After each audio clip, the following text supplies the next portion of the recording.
Berkisah tentang seorang pemuda jomblo sejati yang tiba-tiba bereinkarnasi ke tubuh seorang bayi anak kaisar yang diberi nama Noah Ararat. Noah dipastikan akan menyandang gelar pangeran kekaisaran ke-13. Gelar itu hanya diberikan kepada putra dari seorang kaisar, bangsawan di antara para bangsawan. Pokoknya Noah adalah anak yang beruntung yang tiba-tiba jadi pangeran, terlahir dengan batas level yang tidak terbatas, dan sebuah cheat yang memungkinkannya menambah kemampuan orang lain yang menjadi pengikutnya. Ya, inilah dia Kijoku Tensei Megumareta Umarekara Saikyo no Chikara wa Ero yang rilis di tahun 2026.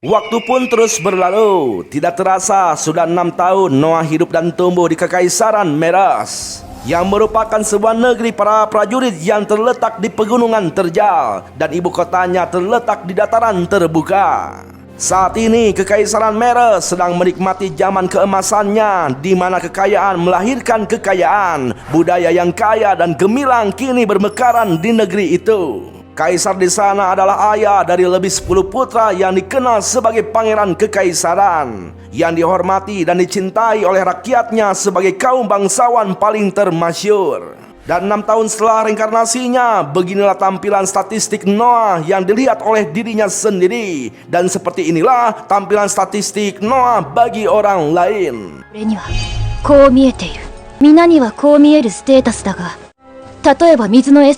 Statusnya yang pertama itu adalah tambahan yang dibuat oleh para bawahannya. Huruf S yang ditambahkan pada sihir air berasal dari Almeria, sebuah tanah yang dianugerahkan kepada Noah saat dia terlahir. Dan yang lainnya berasal dari bawahannya. Dengan kata lain, Noah bisa menjadi lebih kuat dengan mendapatkan lebih banyak bawahan. Dan hal yang paling penting, levelnya itu bisa dinaikkan tanpa batas.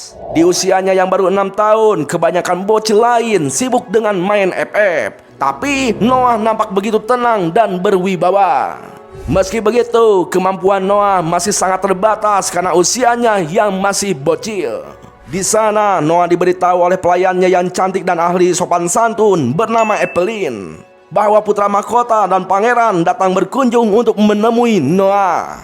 Noah pun tidak bisa berlama-lama lagi untuk menemui mereka berdua. Dengan penuh hormat, Noah menyambut kedua kakaknya tersebut. Kakaknya itu bernama Albert, sang putra mahkota pangeran kedua berusia 29 tahun. Dan kakaknya yang satunya lagi bernama Henry, pangeran keempat yang berusia 21 tahun, lebih tua 1 tahun dari saya. Alah bohong lu bang.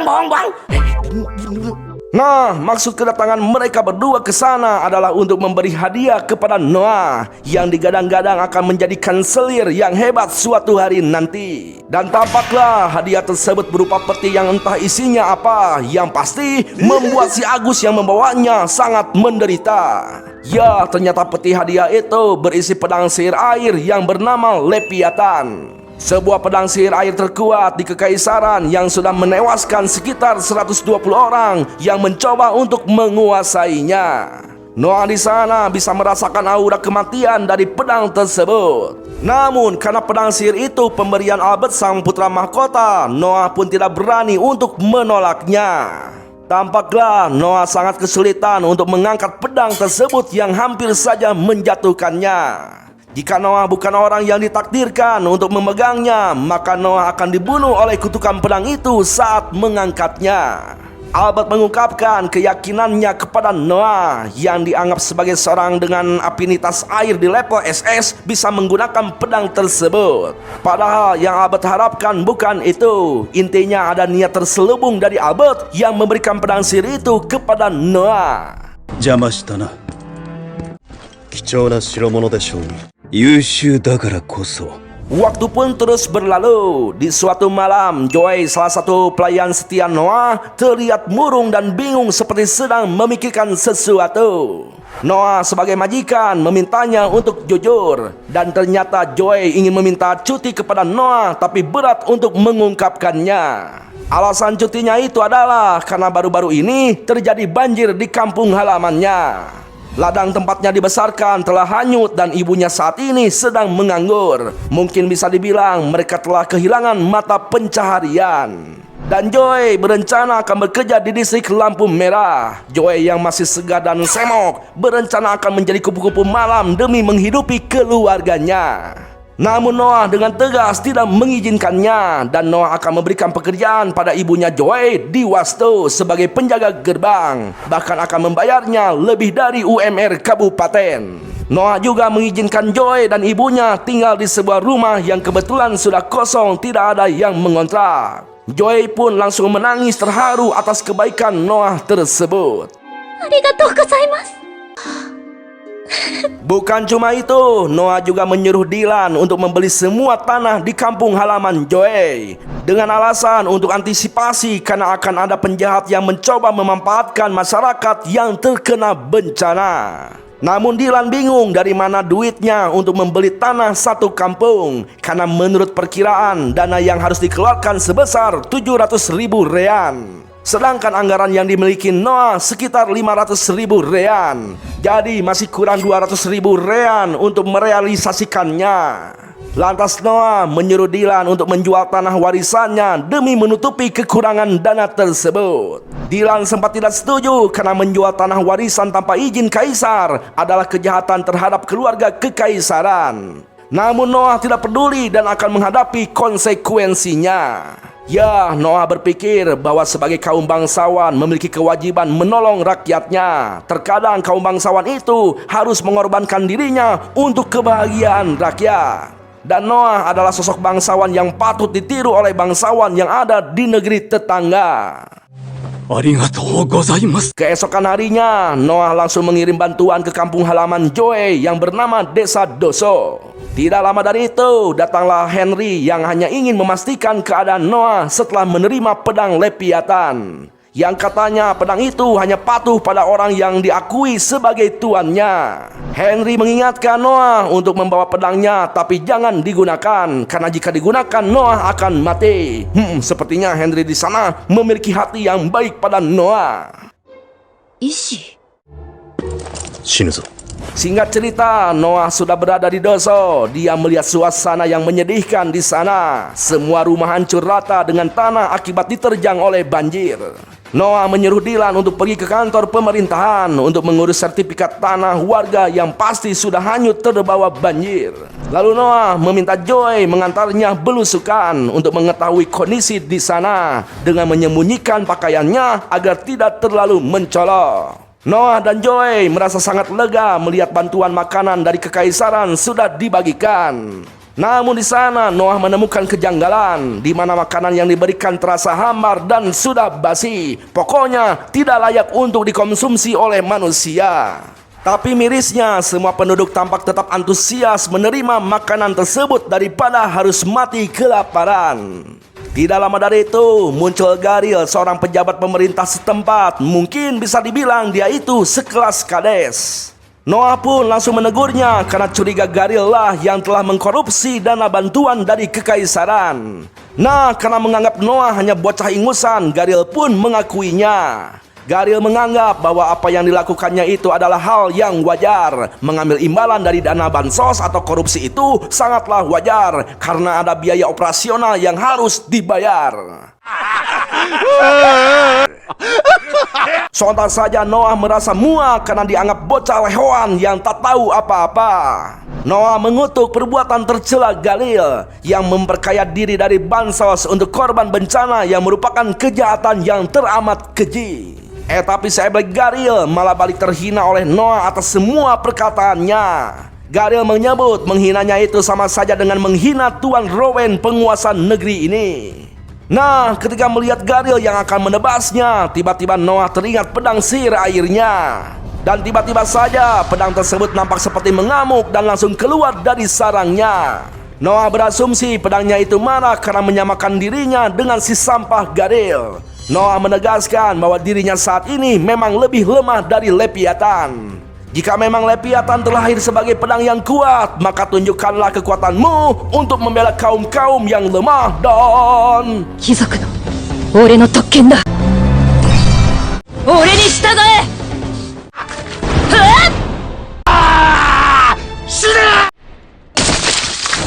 Ya, sontak saja para pasukan Garil pun tidak terima dengan kematian Garil yang dihukum oleh Noah.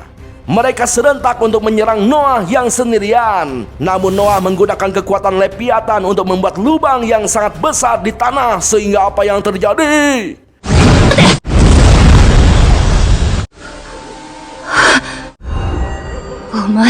Ya, jelas saja semua orang dibuat bergidik ngeri dengan kekuatan dari seorang bocah ingusan. Tidak lama dari itu, muncul Rowan yang diberitahu oleh si Acuy bahwa Garil telah dibunuh oleh Noah. Di sana, Rowan adalah kapten kesatria penguasa Doso yang diperintah untuk menjaga desa di bawah kekuasaan Pangeran Henry. Lalu ketika melihat Noah, sontak Rowan langsung tunduk memberi hormat. Rowan pun langsung menyuruh semua orang di sana untuk memberi hormat kepada Noah yang merupakan seorang pangeran. Ya, mereka tampak sangat terkejut karena baru menyadari bahwa yang dari tadi di hadapan mereka itu adalah Noah sang pangeran ke-13. Lantas Noah menyuruh Rowan untuk menghukum antek-antek Garil yang membantunya korupsi dana bansos. Dan di sana Noah akan memulai ulang distribusi makanan yang lebih banyak dan layak untuk dimakan. Dengan sepenuh hati, Rowan pun akan membantu Noah walaupun harus mengorbankan nyawanya. Ya, semua penduduk di sana tampak sangat senang karena akhirnya bisa makan dengan layak dan memuji Noah yang luar biasa. Noah-sama.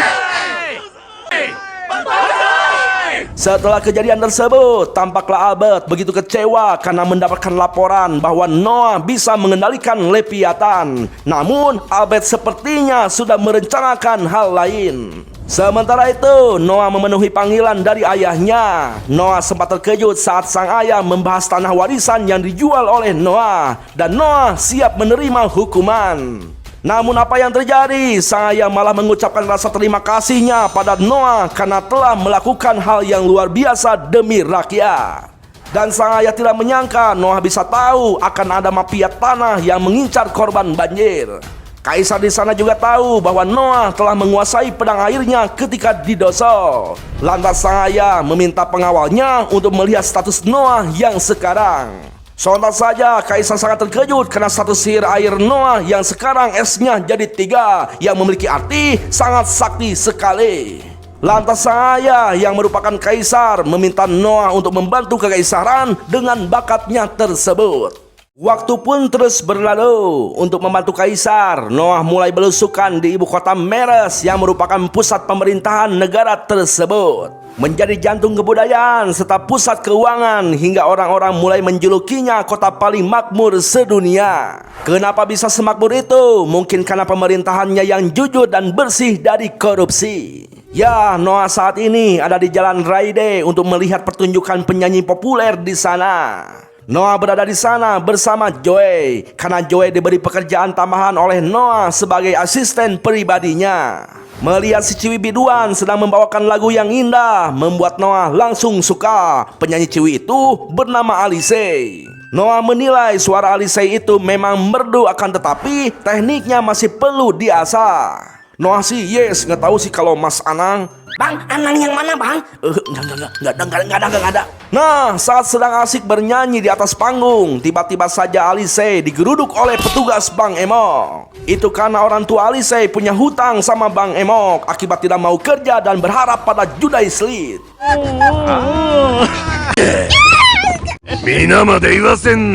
Ya, di sana Alice diancam dan dipermalukan, bahkan disuruh untuk jual anunya jika ingin cepat melunasi hutang ayahnya. Sontak Noah langsung menegur mereka yang sangat polontong. Noah menyebutkan hukum kekaisaran nomor 67 pasal 2, di mana seorang anak dilarang menanggung hutang orang tua mereka, dan menyuruh bocil untuk melunasi hutang orang tua adalah tindakan kriminal. Tuh kan emang bener ya, yang botak-botak tuh pasti jahat di anime apapun.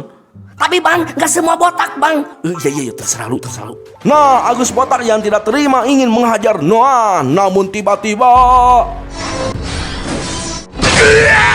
ya, Noah mengeluarkan pedangnya dan memberi sedikit peringatan yang membuat mereka lari terbirit-birit. Lantas Noah memberi kartu namanya kepada si pemilik panggung hiburan untuk diberikan kepada para Bang Emok yang kabur agar menghadap kepadanya.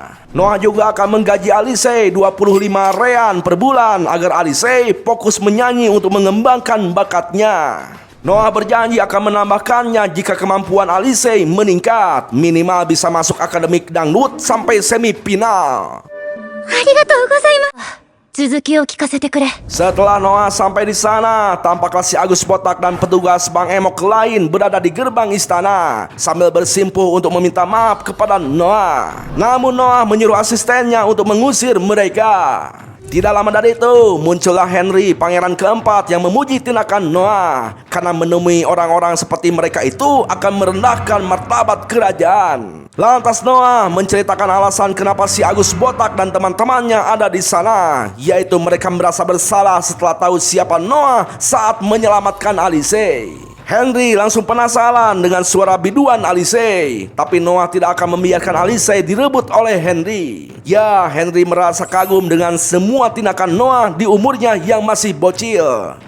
Karena Frank dan Gary yang sebaya dengan Noah saja tidak punya pikiran dewasa seperti Noah. Nah, perlu kalian ketahui, Gary adalah adik satu ibu dan bapak dengan Henry. Sementara Noah hanya adik satu bapak saja dengan Henry. Jadi Henry dan Gary jelas ikatannya lebih dekat daripada dengan Noah. Jadi bang, si Kaisar itu punya berapa istri bang? Mungkin ratusan, nggak tahu ah. Nah, Henry yang penasaran menanyakan keberadaan pedang Leviathan yang besar karena mungkin Noah tidak bisa membawanya kemana-mana. Namun sontak saja Henry langsung terkejut karena ternyata Noah sudah bisa mengendalikan Leviathan yang bisa berubah berukuran kecil dan disimpan di balik lengan bajunya. Noah mengaku pedang sihir itu sendirilah yang mengajari Noah. Sontak Henry pun kembali terkejut karena selama 2 abad pedang itu disimpan di kekaisaran, tidak pernah ada info bisa melakukan hal semacam itu. Waktu pun terus berlalu. Meski sudah malam hari, ternyata si Agus Botak dan teman-temannya masih bertahan di gerbang istana. Tapi si Agus Botak yang kesal menunggu terus malah mengamuk di hadapan Noah. Namun tiba-tiba Agus Botak langsung terdiam hanya dengan pelototan dari Noah. Dan ternyata hal itu hanya baru sedikit saja dari kekuatan pedang yang dimiliki Noah. Setelah itu, Noah pergi ke pesta undangan Raidok untuk menemui beberapa bangsawan dan para pedagang. Di sana, Noah mendapatkan sambutan yang meriah, tapi ada satu orang yang tidak percaya bahwa Noah membawa pedang Leviathan yang asli. Si Eblek itu mengatakan bahwa pedang yang dibawa Noah itu hanya pedang replika mainan saja. Sontak Leviathan pun marah karena majikannya telah diejek seperti itu, sehingga apa yang terjadi?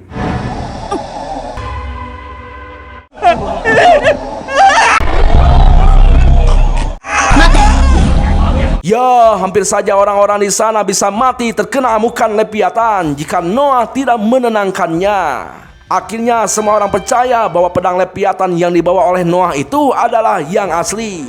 Sementara si Eblek masih tampak gemetar ketakutan dengan nasib kedepannya. Di akhir acara pesta, para tamu mengantri mengenalkan diri masing-masing kepada Noah. Yang paling menarik di sana adalah perkenalan Byron Allen, seorang kepala perusahaan PT Allen. Beliau membawa putrinya yang bernama Cindy Allen. Di sana Noah menebak bahwa Cindy itu adalah putri angkat Allen. Pembawaan Allen dinilai Noah menunjukkan bahwa Allen terlahir dari kalangan atas, sementara Cindy tidak menunjukkan bahwa dirinya dari kalangan atas. Menurut Noah, Cindy adalah seorang budak yang diangkat anak oleh Allen. Karena saat gugup, Cindy menatap Noah dengan penuh tanya. Tatapan Cindy itu adalah tatapan khas mantan budak. Ya, Allen pun mengakuinya bahwa dulu dia membeli Cindy untuk dijadikan budak, tapi karena Cindy pintar, dia mengangkatnya menjadi anak. Selain itu, ada alasan lain Noah bisa tahu Cindy bukan anak kandung Allen, di mana Cindy selalu waspada dan melindungi Allen saat Noah mengancamnya dengan pedang. Ya, Raidok merasa semakin kagum kepada Noah karena kepintarannya dan kepekaannya.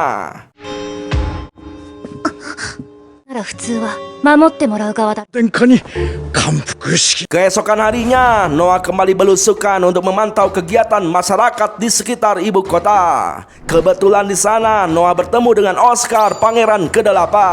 Di sana Oscar merasa sangat kagum dengan kesederhanaan Noah yang sebagai pangeran malah jalan-jalan tidak memakai kereta. Lantas Oscar mengajak Noah untuk berburu harta karun di Jalan Cobat, sebuah jalan di mana banyak toko barang antik. Bukan hanya barang asli, barang antik palsu pun banyak ditemui di sana.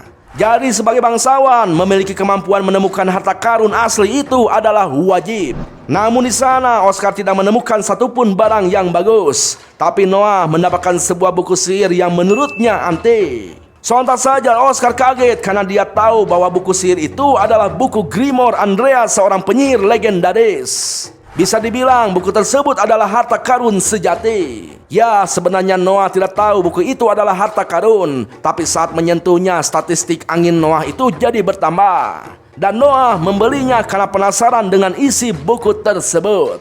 Lantas Noah langsung mengetesnya dengan kekuatan pedang sihir. Lalu tiba-tiba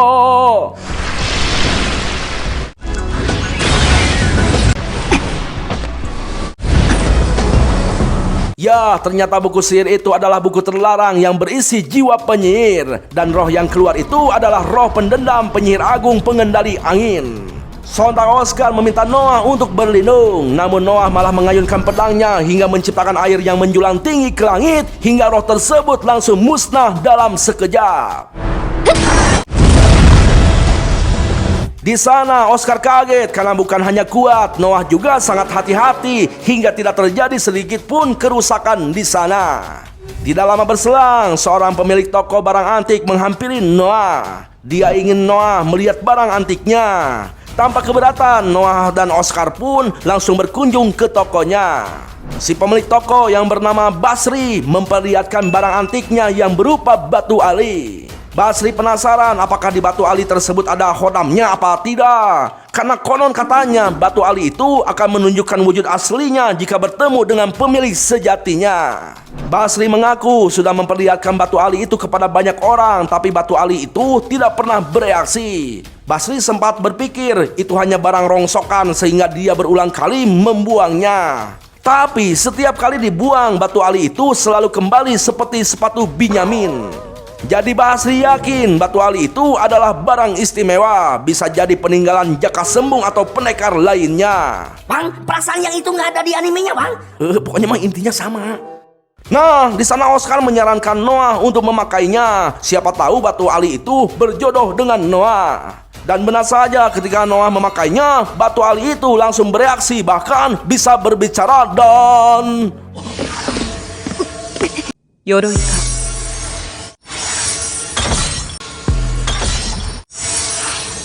Ya, ternyata wujud asli dari batu ali itu adalah baju Jirah. Namun anehnya tidak menambah statistik Noah. Berbeda dengan buku Grimoire atau pedang Leviathan yang menambah statistik Noah. Nah, karena dirasa akan sangat berguna, Noah pun membelinya. Tapi karena Noah belum bawa uang cash, akhirnya Oscar yang membayarnya, hitung-hitung sebagai hadiah untuk Noah. Setelah itu, Noah yang turun dari kereta milik Oscar dijemput oleh Joey. Tapi tiba-tiba si Agus Potak yang dendam ingin menyerang Noah. Namun serangannya itu ditangkis oleh perisai yang keluar dari batu ali. Alhasil si Agus langsung diringkus oleh ladusing setempat. Di sana Noah menjelaskan bahwa dia telah menghubungkan batu ali itu dengan Leviathan sehingga bisa merespon niat jahat dan akan melakukan pertahanan otomatis. Setelah itu Noah kembali ke tempat pertunjukan Alisei sang biduan. Tapi para om-om yang abok rehe malah naik ke panggung meminta Alisei untuk melayani mereka. Sontak Noah langsung menghentikan tindakan mereka dan memberikan pelajaran kepada mereka. Noah mengingatkan kepada pemilik tempat itu agar melarang masuk orang-orang yang suka membuat onar. Tapi si pemilik tempat tidak bisa melakukannya karena penghasilannya memang dari orang-orang seperti itu. Nah, untuk mencegah hal itu terjadi kembali, akhirnya Noah membeli tempat tersebut dengan harga yang mahal. Anjay, orang kaya bos. Jelas saja Alisei merasa tidak enak karena berkali-kali diselamatkan oleh Noah. Tapi Noah tidak mempermasalahkannya. Yang penting Alisei tetap bernyanyi. Dan suatu saat akan memperdengarkan nyanyian Alisei itu kepada Kaisar. Noah mengatakan bahwa matanya tidak akan pernah salah, di mana Alisei adalah harta karun sejati yang akan menjadi sang biduan fenomenal. それではもう一曲。 Yo, segitu dulu bro ceritanya. Gimana, seru gak ceritanya? Jelas seru ya, masa enggak ya? Ya pokoknya mas, setiap anime yang kalian tonton, ambil baiknya, buang buruknya. Terima kasih telah menonton ya pemirsa. Sayonara, goodbye. Ingat jangan lupa bahagia ya pemirsa.